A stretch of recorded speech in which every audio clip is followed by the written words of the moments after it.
Good morning, everybody. Buenos dias. Good morning, everybody. We're small, but we can be mighty. Welcome to Urban Promise Academy. I am so thrilled to have you all here.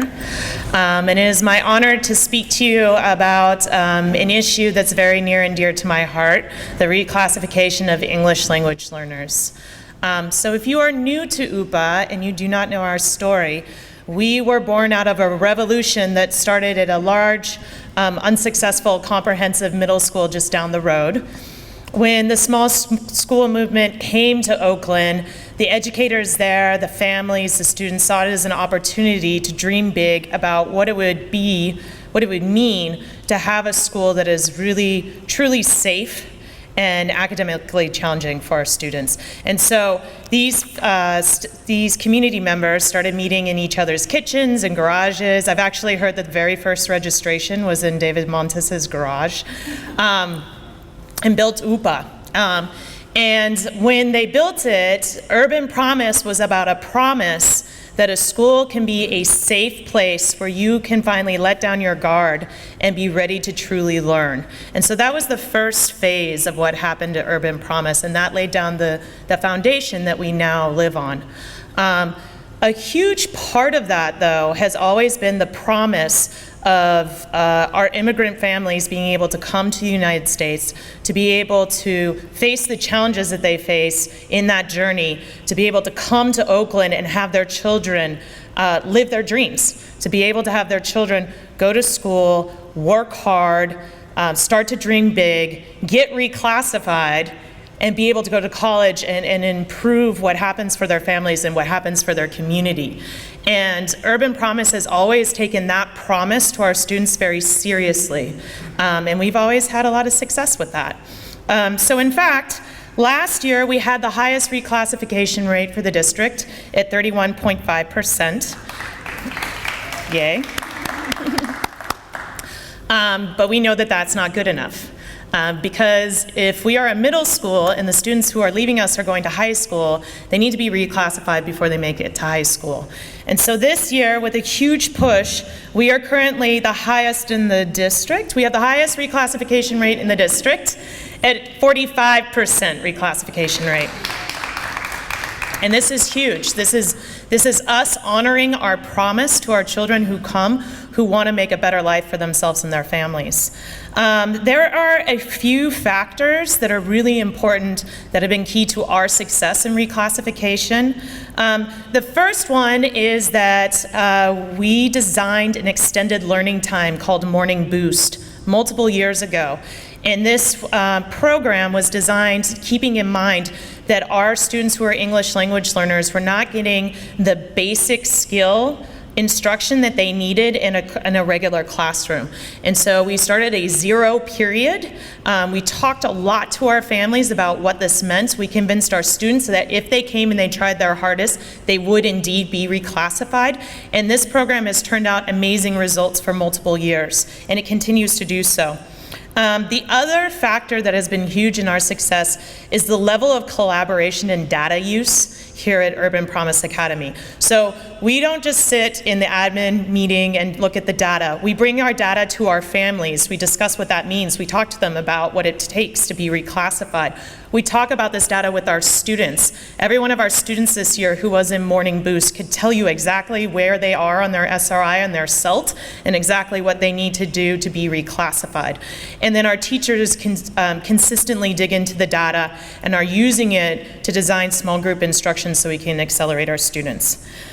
We have a very deep level of family engagement here, and we have continued to hold ELAC meetings even under our new LCFF, or our new LCAP design.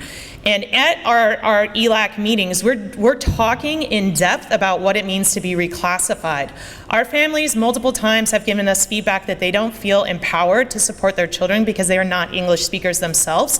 And so we are consistently giving them strategies of how they can support, because there are many ways you can support, whether you speak English, whether you went to school, whether you are illiterate. As long as you are present and care, we can teach you how to support your child.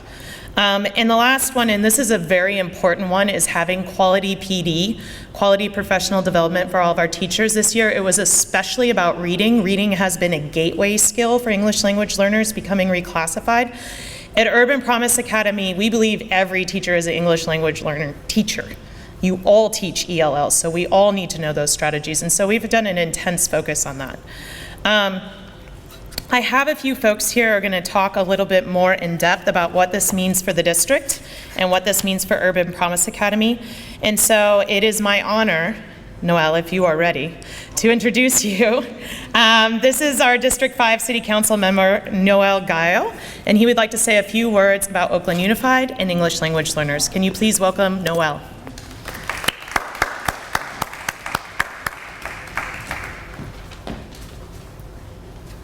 Thank you. I always like to follow the school board leader, Ms. Torres, and thank you for the courtesy. Just make it really brief. I think we have to recognize we're at a very special setting. The Urban Promise Academy, I still remember it with Mr. Montes in his garage talking about the concept. And the challenge it was for the Oakland Unified School District to recognize the small schools, the charter schools, and other opportunities that our kids in our streets needed to be able to compete with the mainstream, to be able to compete with those that want to go to Stanford and those that want to go to UCLA and Cal Berkeley. And certainly this for me, this is the most sacred ground there is in my neighborhood. And I live right behind you. I live on the other side of your play yard area. That's my home. So I see your children. Your children live right down my street. And I know who they are. And Roseanne and I truly believe that our kids, I don't care if you just got here or you've been here 20 years. One of the things my grandmother always taught me is that God gave you the intelligence. All you need is the information and the tools.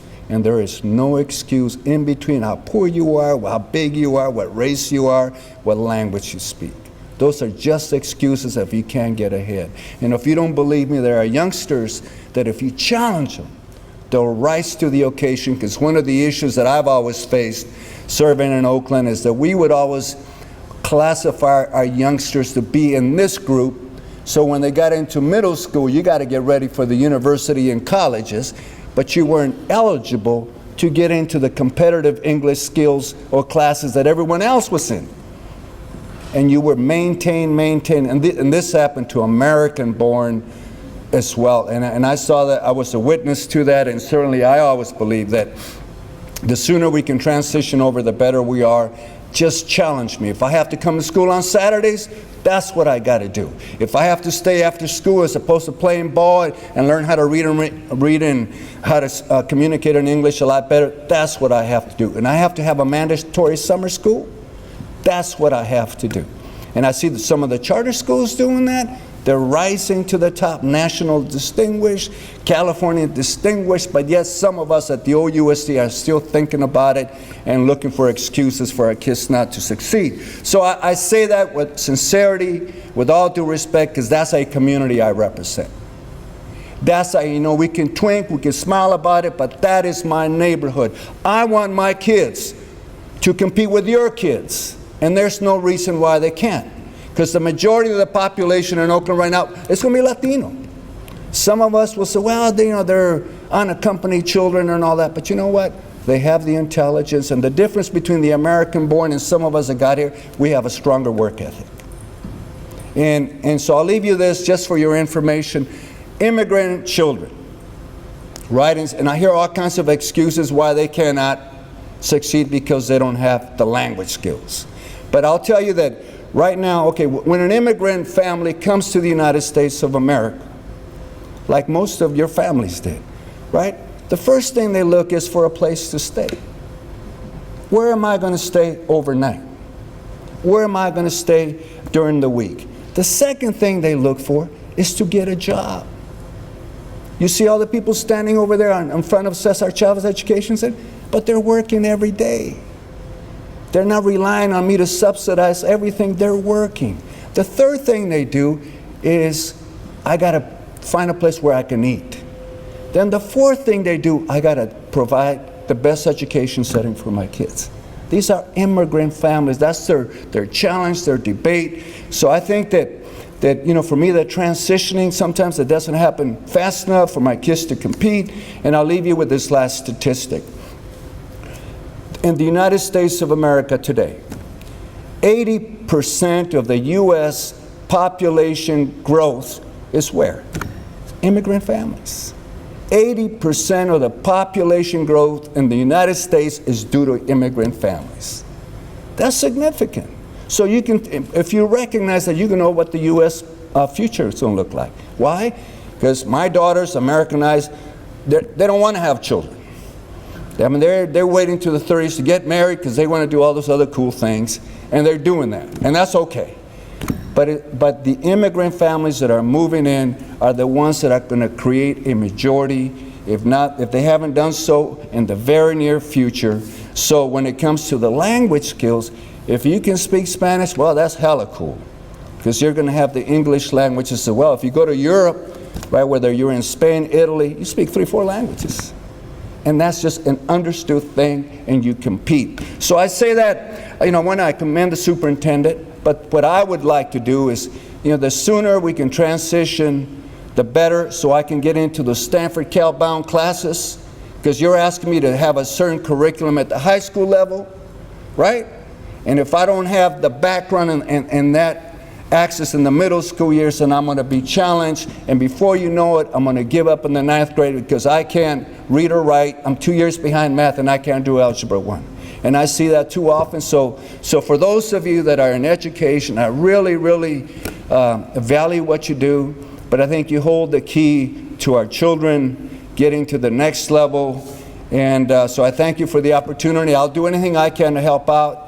But if there's some youngsters that are challenging, give me a call, because I like to go to people's homes, and because that's how I grew up in these neighborhoods. And certainly, I have Paul here, the Unity Council, that will tell you that our kids are ready to learn, they're excited, but sometimes we just need that extra little push, and certainly we're willing to provide that. And so I wish you all the luck, and so I'm ready to work with you in any way I can. Thank you very much. Thank you.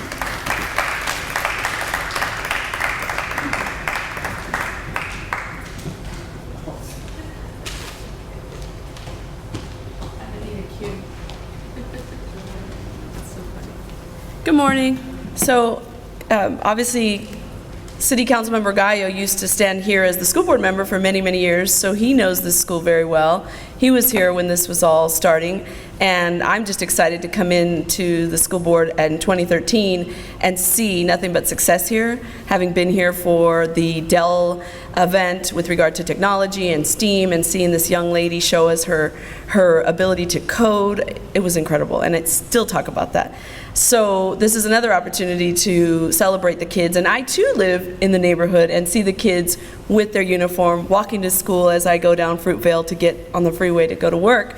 And it makes me really happy knowing that these kids are coming to an amazing institution in the neighborhood. They're walking to school, which is, I think, what all kids want, either to be dropped off by their mom walking, their father, or just their older siblings. And so every morning I get to wake up to that myself, and my daughter and I point that out because we always had to drive her up to her school.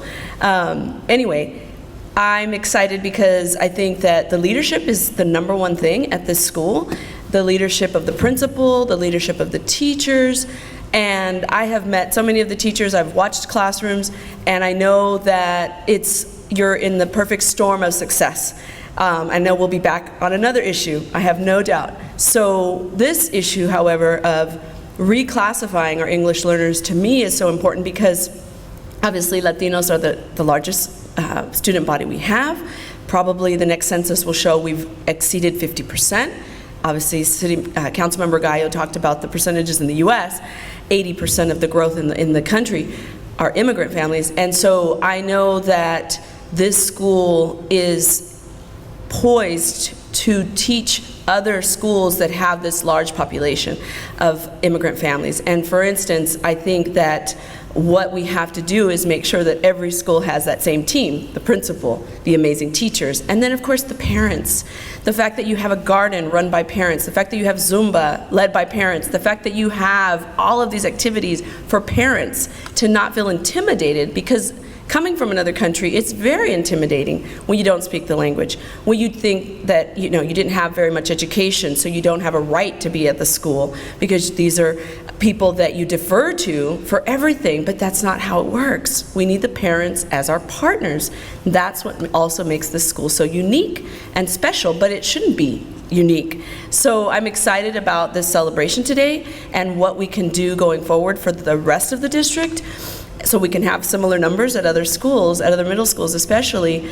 And the board at this time, obviously with 3 new board members, I feel now by May that it's clear that we are completely behind the issue of what the superintendent is trying to do with regard to equity and with regard to making sure that every student thrives. And if over 50% of our students are in this population, then obviously we have to lift this up throughout this whole district. And so I'm excited to be on the board at this time. I'm excited that this new board is putting this as a priority. And I'm also excited that we have the leader who has the unlimited energy to get this done and has brought in additional people who are committed to this, because our students deserve this, our families deserve this, and obviously our society deserves students to thrive, graduate, and go off to Stanford, Cal, everywhere, Harvard, Yale, coming from Oakland and leaving your city, but then coming back, and hopefully coming back to bring this economy up and buy a home and raise your family and probably put your children in UPA someday. So I'm excited, and I would like to welcome the superintendent to come up and share his vision.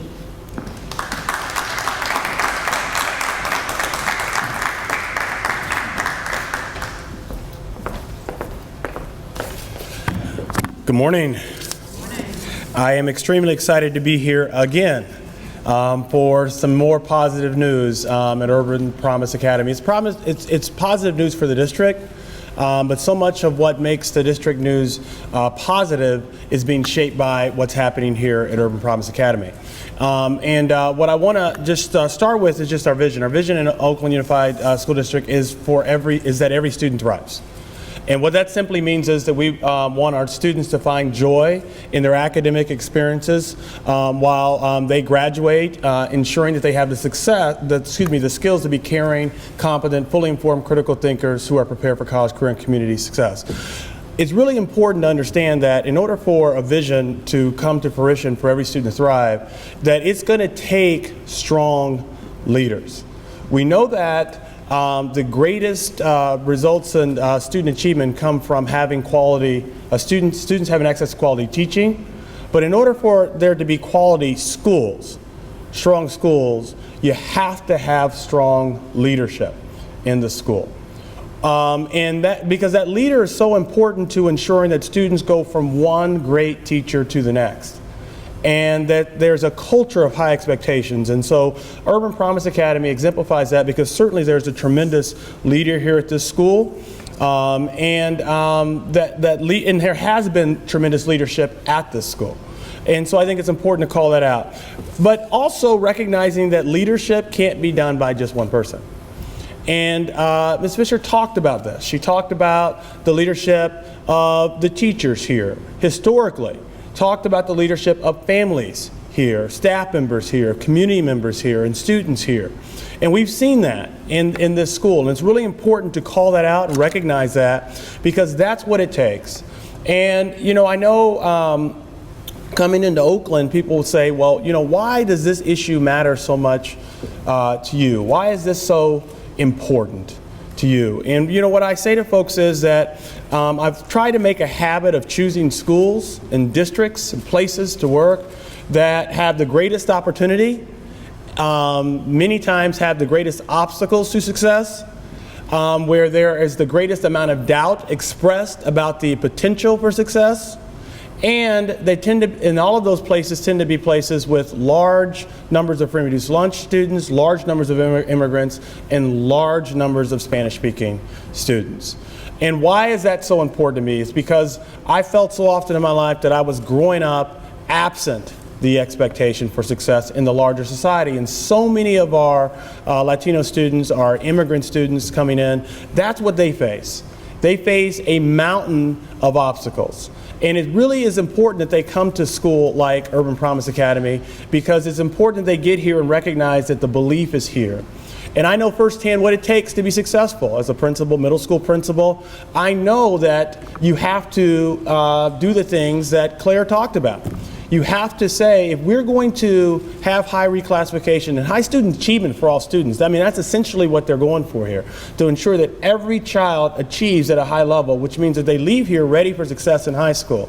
And in order to do that, we have to ensure that our reclassification rates are high, that our students are reclassified before they get to high school, and it was mentioned here. And so there's very specific things I want to make sure that aren't lost, and that is making this a focal part of the school plan.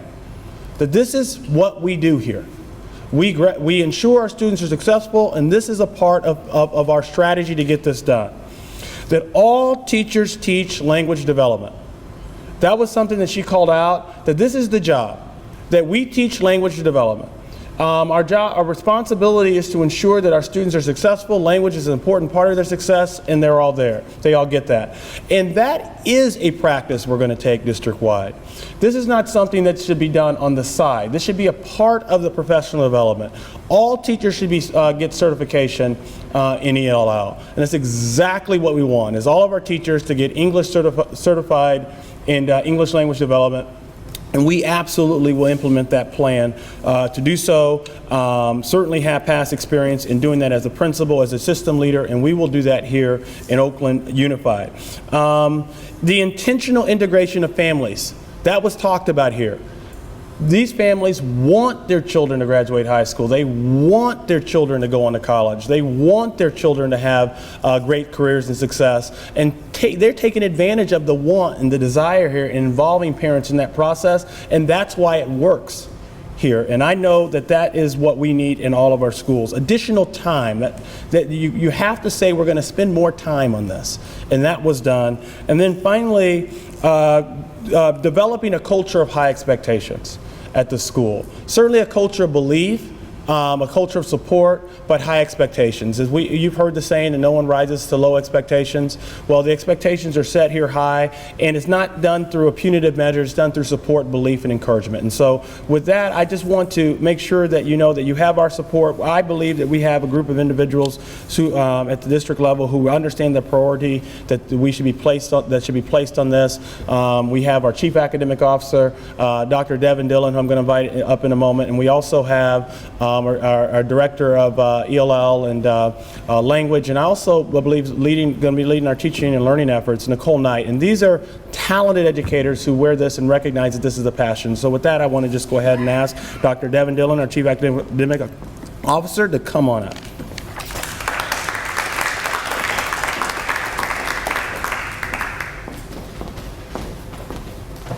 Thank you. It's an honor to be here at UPA today. This is my second visit to UPA. Actually, the first school I visited when I came to Oakland was this school.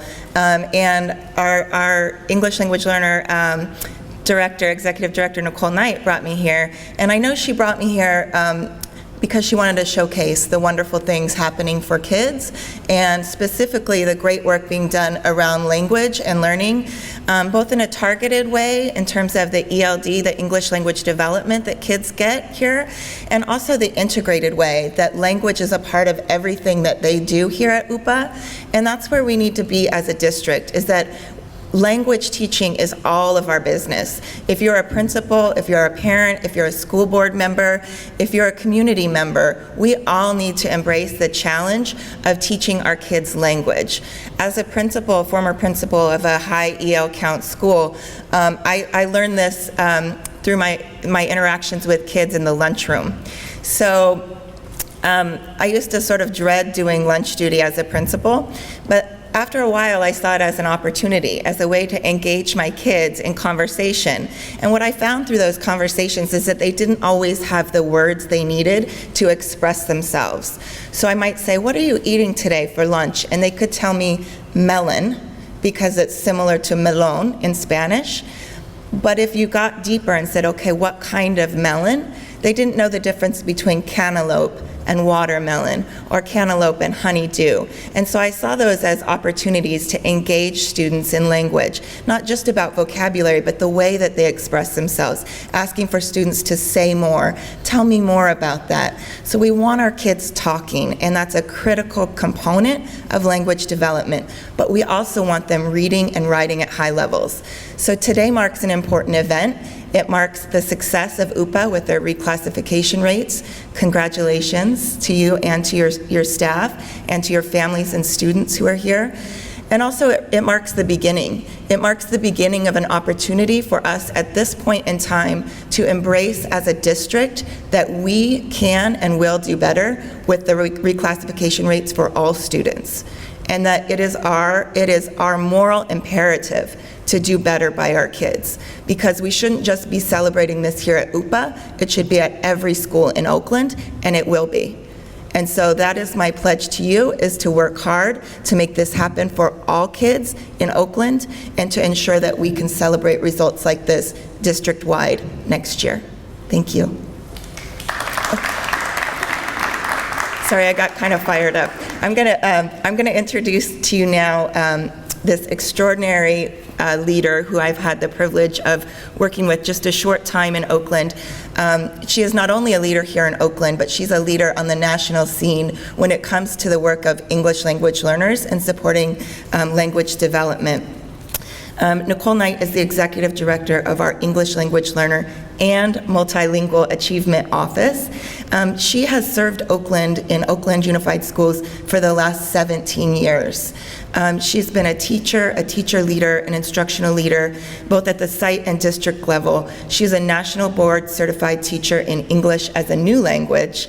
And she's just an expert in language and content, and just an amazing leader, and a mom of two multilingual children here in Oakland schools. And it's my pleasure to introduce to you Nicole Knight.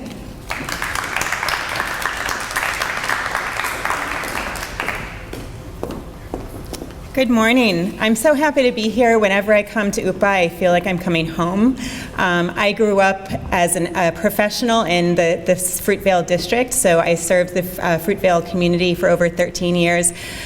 First at Hawthorne Elementary, for those of you who were around at that time, and then as a founding teacher of International Community School, and then later actually followed many of my own students to UPA as an 8th grade teacher and then instructional facilitator. So it's just so wonderful to be here. It was really an honor to serve this community, and I'm privileged to be able to do so in a different capacity. So I'll be speaking today to the work that we've been engaged in as a district to accelerate outcomes for our English language learners, as well as our work ahead, because we know we've had some successes and we have a long way to go to get to where we really need to be. So we recognize with English language learners making up 30% of our student body, our success as a district is contingent on the success of this population. So we are therefore elevating the needs of English language learners and ensuring that their needs are central to our mission as a district. Instruction for English language learners cannot and will not be an add-on for us. It is what we do. So I want to mention we're here to celebrate UPA's amazing success, but also the growth as a district. We have seen a 34% increase in reclassification over last year, and so I think that's unprecedented. And particularly, I'll be speaking a little bit more about long-term English learners. Those are students who have been in U.S. schools for more than 6 years and have not yet reclassified as fluent English proficient. Our growth over last year is over 200%. So we have more than tripled the number of long-term English learners who have now reclassified, and that's just tremendous. So We have heard various people speak really eloquently to why reclassification matters, and I want to speak a little bit more to that. It is a significant milestone for our English language learners. It's analogous to graduating from language learning status. And I also just want to mention that we're talking about students who bring a home language. And so we're talking about students who are on their way to become fully bilingual and biliterate. And what a gift for those students, their families, and to our community. We also know from the research and our own data narrative in Oakland that English learners who meet the criteria to reclassify within 6 years in U.S. schools are among our highest academic performers in the district, in the state, and in the country. Conversely, we found that students who persist in this long-term English learner status are disproportionately at risk of negative performance on all academic measures. Reading performance, passage of courses to get into state universities, and graduation rates. So what we see in the data today is a beginning of the reversal of that trend, and we are so excited to build on this momentum because we've only begun. These results come after less than 2 years of the establishment of the English Language Learner and Multilingual Achievement Office. That's a mouthful. We call ourselves ELMA.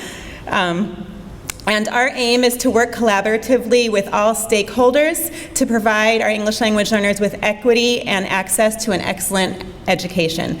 During these 2 years, we focus on 3 areas of work that have directly impacted these positive reclassification numbers. First, we work across all departments to execute a really tight reclassification process. We want to make sure that our students who have worked so hard and their families who have supported them, that once those students have demonstrated readiness to reclassify, they're given that opportunity. So that's first and foremost. Let's make sure that's happening for our students. Second is a focus on goal setting. We know that one of the highest leverage practices in research, highlighted in research, is active engagement of our English learners. They benefit greatly from knowing where they need to be, where they are in relation to that, and what they can do concretely to reach those goals. And for example, Urban Promise Academy and a growing number of schools are utilizing a student-level report called the English Language Learner Snapshot to help students and their family understand a student's progress and to set goals to reach reclassification.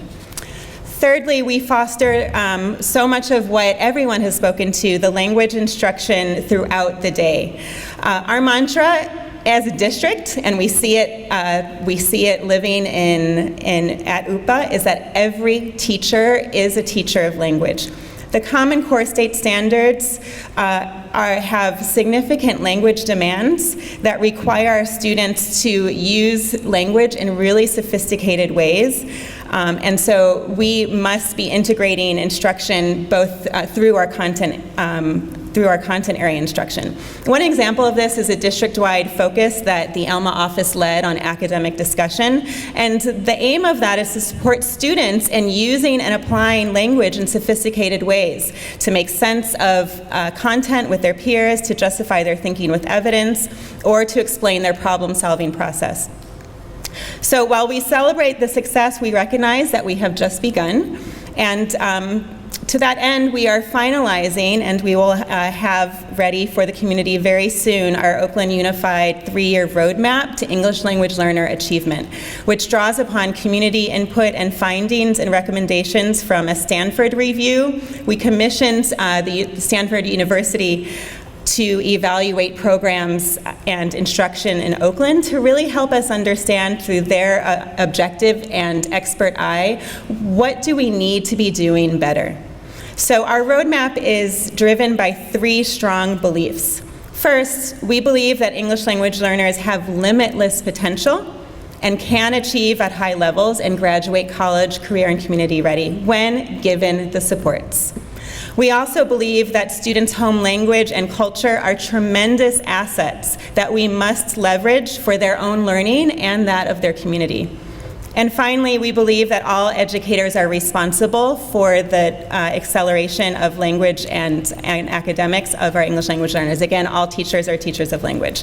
So our roadmap outlines 3 main priorities. This is where we're going.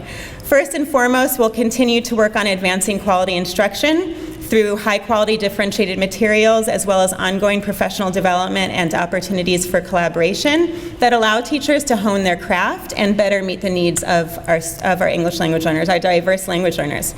Second, we will support and expand our robust language programs. We're seeing a huge influx of new immigrant students, particularly unaccompanied minors and refugees, and so we're expanding our newcomer programs to make sure that first we are embracing their desire for a safe place to go to school, and to make sure that we're providing them everything they need to be successful.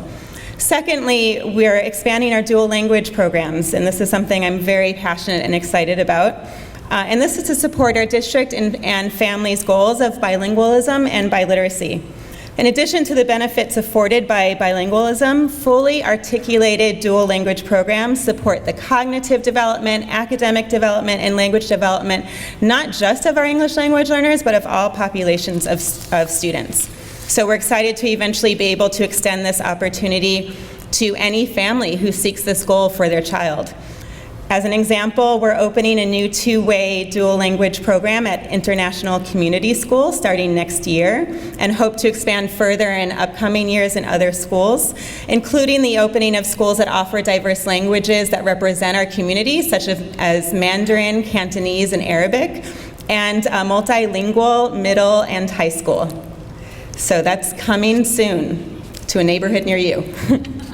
Finally, we will collaborate with OUSD and community partners to ensure we're increasing and leveraging the family engagement that we know is so crucial in our schools, as well as addressing the needs of the whole child through social and emotional learning, restorative practices to address bullying and other issues that our English language learners face, and trauma-related services that many of our students need in order to be prepared for learning. So I want to end with a quote from Michael Casserly, who is the Executive Director of the Council of Great City Schools. He says, "The great civil rights battles were not fought so that urban children could have access to mediocrity. They were fought over access to excellence and the resources to provide it. Our job is to create excellence." Urban Promise Academy is an example of such excellence, showing us what can be true for students with a sustained focus on language, academic, and socially emotional needs of our diverse language learners. As you've heard, UPA has the highest reclassification rate. What Claire didn't mention, if you look at just their long-term English learners, UPA has actually surpassed the superintendent's very ambitious 2020 goal that 50% of our long-term English learners will reclassify every year. This year, UPA reclassified 52.5 of their long-term English language learners. And that is so important to us because we can say we know it can be done because it is being done. With that, I'm going to turn it over to our extraordinary leader here, Claire Fisher, who will then in turn introduce wonderful community members at UPA. Thank you.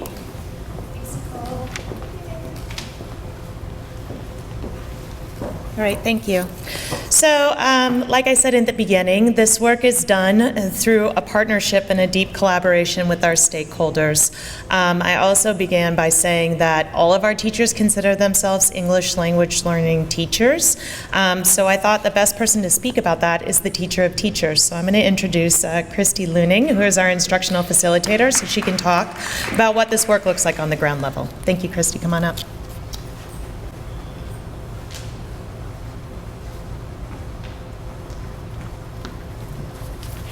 Good morning, everyone.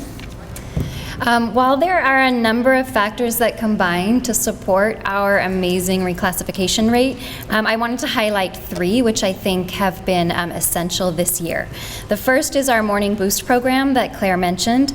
The second is our focus on school-wide data analysis. And the third is our whole school professional development plan. As Claire mentioned before, our ELD Morning Boost program is an acceleration class specifically designed for our long-term English learners. It supports about 20 students in each grade level who are long-term ELs to receive targeted language instruction before the school day starts, so that when they get to their content classes, they feel academically prepared. Last year, we realized something was missing from our morning boost when students who were reclassified didn't understand the significance of that accomplishment. We saw their surprised faces at graduation when we said, "Come up for your reclassification award," and they didn't quite understand what that meant. So we worked over the summer to develop a beginning of the year unit called Building Awareness. And the purpose of that unit was to build students and families' awareness of what it means to be an English language learner. Throughout that unit, students learned what reclassification is, why it's important to their academic success. They learned about the criteria that was mentioned before. They analyzed their own individual data and set goals around what they needed to do to become reclassified. We involved families in that building awareness through ELAC sessions, and also during student-led conferences, students took that snapshot, the L snapshot that was provided from the district, and they explained to their families what it meant. So they were really owning that reclassification goal. The second factor that I wanted to mention was the use of data to drive instructional decisions at UPA. We routinely look at data as a school in our leadership team, on our grade level teams, in our school-wide data dives. One example of how we did this year that relates to reclassification is after the first round of reclassification, the district provided the data, and we as a school looked at the list of students who reclassified and identified factors that contributed to that success. We also then looked at the students who did not reclassify, and grade levels got together and determined an action plan for each one of those individual students. Finally, the third focus that I'd like to mention is our school-wide focus on instructional practices during professional development that support our English language learners. Claire mentioned reading, but I also wanted to focus on academic discussion. We recently just completed a cycle of inquiry in our professional development that focused on strengthening academic discussion practices in every single classroom. Teachers use district-provided tools, including the Academic Discussion Continuum from the ELMA office, to reflect on their practices and set individual goals. This common focus has propelled academic discussion at UPA and really taken us to the next level, I believe. All students, regardless of proficiency level at UPA, are expected to actively participate in daily academic discussions. And through our cycle of inquiry and opportunities to be observed by peers and coaching, teachers have the tools to support students, and we're seeing these reclassification results as an outcome. I would like to close by just saying in my 10 years here at UPA, I am ever more passionate about English language learners. I get more and more excited about the work that we're doing as a district, and I truly want to acknowledge the work that's coming out of the ELMA office in supporting our work at UPA. Next, I would like to introduce Maria Guadalupe Gomez. She is a parent of a reclassified student at UPA, and also an amazing member of our Family Resource Center.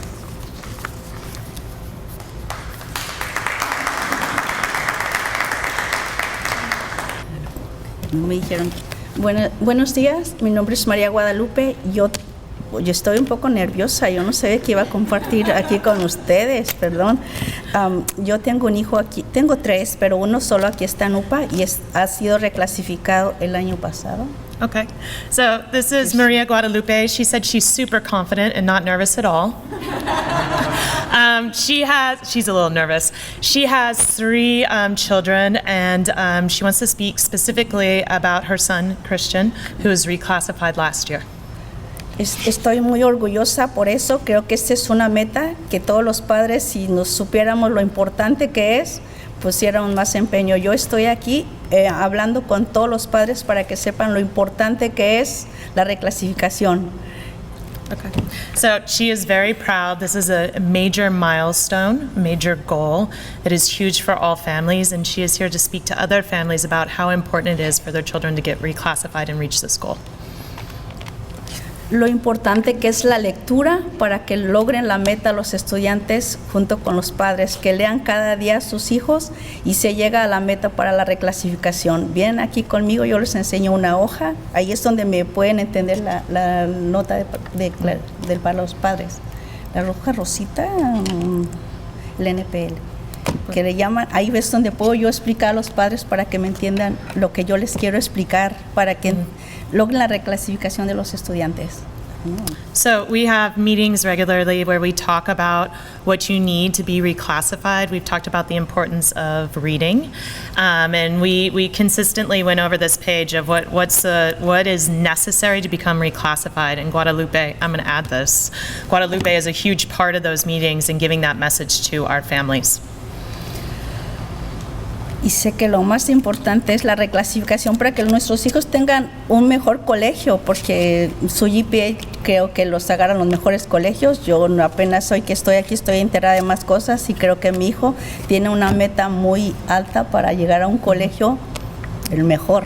Yeah, so reclassification is super important for our children, specifically her children, to be able to have access to great colleges.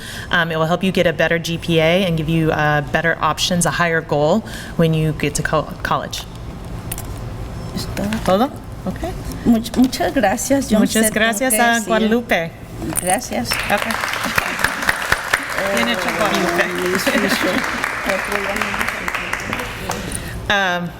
It is my pleasure to introduce a student who is in my crew, who has worked very, very hard in her 3 years here at Urban Promise Academy and is celebrating this spring being reclassified as a proficient English speaker.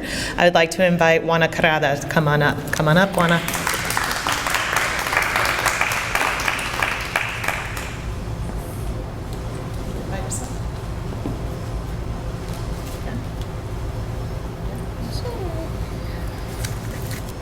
Good morning.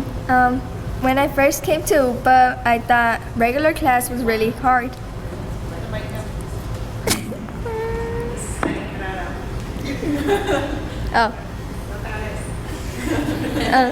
When I first came to UPA, I thought class was really hard. I was placed in a regular class and I didn't understand what they were doing. I was moved to EOD class. This class really helped me learn more English. Miss Julia, my first year teacher, helped me gain confidence speaking English. She was one of the first teachers I actually got along with because I was really having trouble getting along with my teachers. I graduated EOD the first year I got in and started Boost, the program everyone's talking about. My 7th grade year, I wanted to get like higher goals than I thought, and I actually got that. I want to give props to my teacher, Ms. Darcy, my EOD Boost teacher, for making me feel happy and giving us energy in the morning because it was 8 a.m. and no one wants to get up at that time. It was, I guess, 7th grade when I actually graduated EOD Boost, and I started a different program with Boost. Now that I'm reclassified, I will be able to take normal classes in high school and actually understand what, I guess, high school classes are going to be like. My goal is to build a lot of confidence and to get good grades in high school so I could be someone in the future and go to a really good college so I could have a great future. Thank you. That is all we have planned for this press event. We're going to walk the school and go check out some classrooms. Everybody's welcome.